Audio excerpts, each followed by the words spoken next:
Young people's brains change a lot during the teen years, and this, neuroscientists point out, make them especially vulnerable to the effects of alcohol. The parts of the brain that are very important in things like judgment, decision-making, impulse control, and memory formation are hit pretty hard by alcohol. White explains that when people drink too much too fast, cells in the learning and memory part of the brain, called the hippocampus, shut down, stopping the brain from forming new memories.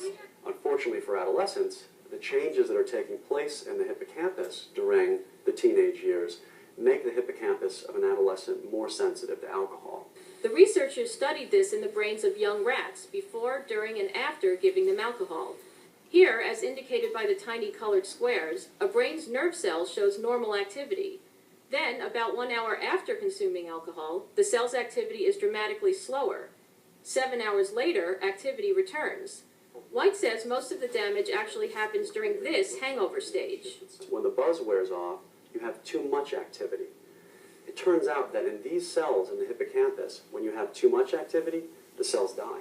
White says that could be a long-term problem. So if you repeatedly sledgehammer the hippocampus and shut it down, and then you get this overshooting activity, and you shut it down and you get this overshooting activity, the possibility exists that by doing that repeatedly, you could end up kind of chiseling away at a brain region like your hippocampus. So even if you stop drinking as an adult, it might be too late because the damage may already have been done. I'm Karen Lurie.